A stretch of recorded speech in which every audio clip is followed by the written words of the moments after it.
শ্রীলঙ্কার বিপক্ষে গল টেস্ট জিতে টেস্ট চ্যাম্পিয়নশিপের ফাইনাল খেলার পথে একটু এগিয়েছে ভারত, কিন্তু তাও তো পয়েন্ট টেবিলের 5 নম্বরেই তারা রয়েছে।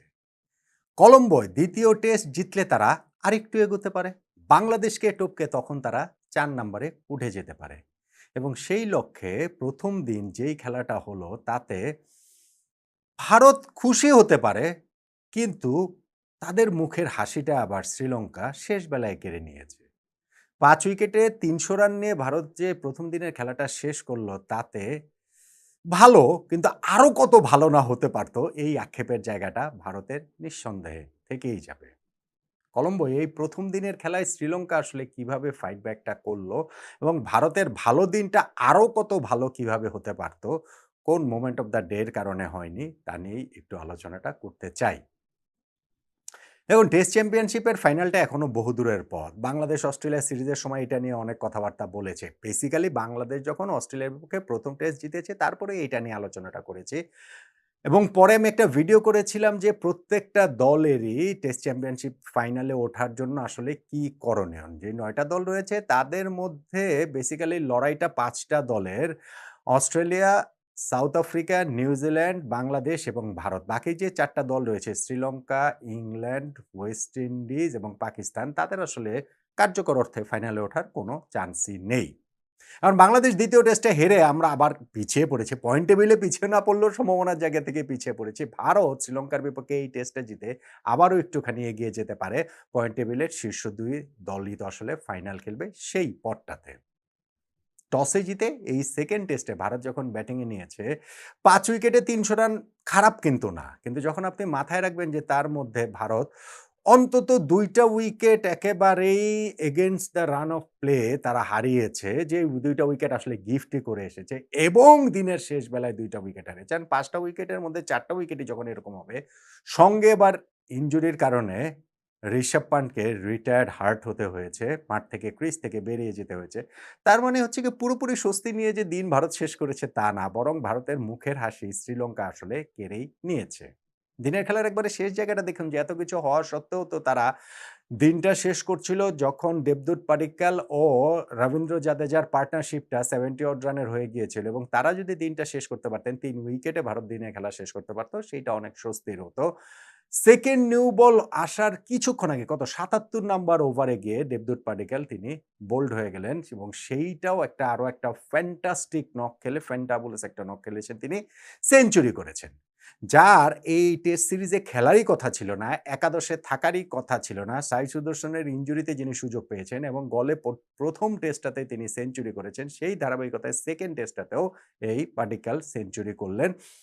২০১৮-১৯ সালে চেতেশ্বর পূজারার পর ভারতের নাম্বার ৩ থেকে ব্যাক টু ব্যাক টেস্টে সেঞ্চুরি এলো এবং ওই পার্টনারশিপটা যখন ব্রেক হলো তারপরেও ধরেন যে ঠিক আছে। তবে সেকেন্ড নিউ বল নিয়ে যখন শ্রীলঙ্কা রবীন্দ্র জাদেজার উইকেটটাও তুলে নিলেন, জাদেজা হচ্ছে গিয়ে যে আমাদের মমিনুল হকের মতো বল ছেড়ে দিয়ে যখন তিনি বোল্ড হয়ে গেলেন, এইটাতে কিন্তু আসলে দিনটা একরকম ব্যালেন্সেই শেষ হয়ে গেছে এবং ওইটা দিনের খেলা লাস্ট ওভারে যখন হয়েছে তখন শ্রীলঙ্কার হাসি মুখে যে দিনটা শেষ করেছে সেইটা বলা যেতেই পারে।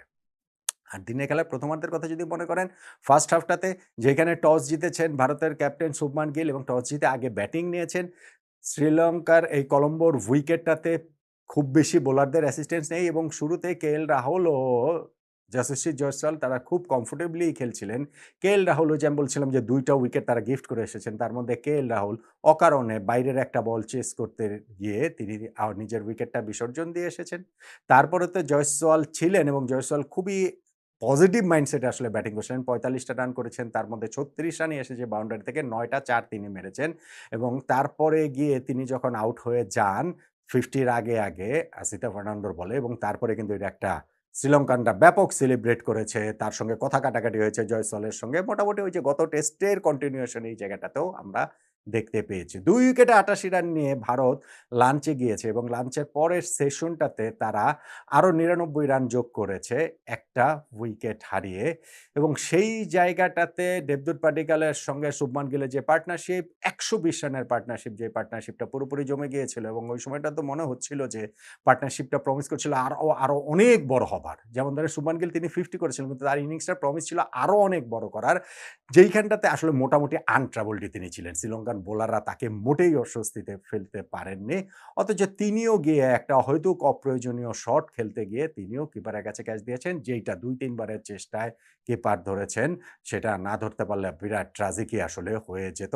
তো ওই পার্টনারশিপটা তারা শ্রীলঙ্কা ব্রেক করতে পেরেছে। ঋষভ পান্ট এসেছেন কিন্তু লাহিরু কুমারের একটা শট বলে তিনি তার মতো করে ওই যে শটটা খেলতে গিয়েছিলেন ফাইন লেগের উপর দিয়ে এবং সেখানে এই যে কবজির কাছাকাছি এইখানটাতে ব্যথা পেয়েছেন। যেই কারণে রিটায়ার্ড হার্ড হয়ে তাকে উঠে যেতে হয়েছে। পাডিক্কালের সঙ্গে তখন যোগ দিয়েছিলেন রবীন্দ্র জাদেজা এবং সেই পার্টনারশিপটাই কিন্তু ভারতকে প্রথম দিনটা প্রায় সেফলি থ্রু করে ফেলেছিলেন। কিন্তু শেষে গিয়ে সব গড়বড় হয়ে যায়। পাডিক্কালও আউট হলেন, রবীন্দ্র জাদেজাও আউট হলেন। ফলে ৫ উইকেটে ৩০০ রান নিয়ে প্রথম দিনের খেলাটা ভারত যে শেষ করল, বিরাট স্বস্তিতে যে শেষ করতে পেরেছে বিষয়টা সেরকম আসলে নয়। দেবদূত পাডিক্কাল অসাধারণ একটা ইনিংস খেলেছেন। আরও একটা ইনিংস খেলেছেন বলা ভালো। তবে তার এই ইনিংসের জায়গাটাতে ভাগ্যের সহায়তা ছিল এবং সেইটা ইনিংসের একেবারে শুরুতেই। ০ রানে ১ রানে ২টা লাইফ তিনি পেয়েছেন। কাট করতে গিয়ে তিনি হচ্ছে গিয়ে ক্যাচ দিয়েছিলেন ব্যাকওয়ার্ড পয়েন্টে, সেই ক্যাচও উঠে ধরে রাখতে পারেনি শ্রীলঙ্কা। আবার স্লিপে যে ১ রানে ক্যাচ দিয়েছিলেন সেই ক্যাচও আসলে ধরে রাখতে পারেনি শ্রীলঙ্কা। ফলে ওই ২টা ক্যাচ মিসের খেসারত শ্রীলঙ্কাকে দিতে হয়েছে এবং পাডিক্কাল সেই সুযোগটা খুব ভালোভাবে কাজে লাগিয়েছেন। তাহলে যে দিনের খেলাটা হলো প্রথম দিনের খেলার মোমেন্ট অফ দ্য ডে এর আলোচনাতে এটা তো বলা যেতেই পারে যে শেষ বেলা যে শ্রীলঙ্কা খেলায় ফিরল প্রবলভাবে, পাডিক্কালের উইকেটের কথা বলেন কিংবা আরও বেশি করে রবীন্দ্র জাদেজার উইকেটের কথা বলেন, সেটার কথা বলা যেতেই পারে। কিন্তু আমার কাছে মনে হয় যে ০ আর ১ রানে লাইফ পাওয়া একজন ব্যাটসম্যান যখন সেঞ্চুরি করবেন, ১১৭ রানের একটা ইনিংস খেলবেন এবং ভারতের পুরা ইনিংসটাকেই তিনি এক অর্থে হচ্ছে এক সাইড থেকে ধরে রেখেছিলেন। তখন কিন্তু আসলে ওই ২ টা সুযোগ মিসকেই মোমেন্ট অফ দ্য ডে বলতে হবে। ৫ উইকেটে ৩০০ রান ভারতের ইনিংসটাকে তারা কতটা বাড়িয়ে নিতে পারে? ঋষভ পান্ট সেকেন্ড ডেতে ব্যাটিং করবেন বলেই যেই খবর। অতএব ওইখানটাতে তারা ইনিংসটা বাড়িয়ে নিতে চাইবে আর শ্রীলঙ্কাও চাইবে যত দ্রুত সম্ভব ভারতের এই লেজটা গুটিয়ে দিতে। তাহলেই গিয়ে ম্যাচটা একটা ইন্টারেস্টিং জায়গাতে আসলে থাকবে। প্রথম দিন শেষেও যেই ইন্টারেস্টিং জায়গাটাতে রয়েছে, যেই ইন্টারেস্টিং জায়গায় আসলে নাও থাকতে পারত, দিনটা পুরোপুরি ভারতের হতে পারত। যদি না কেএল রাহুল এবং শুভমান গিল শুরুতে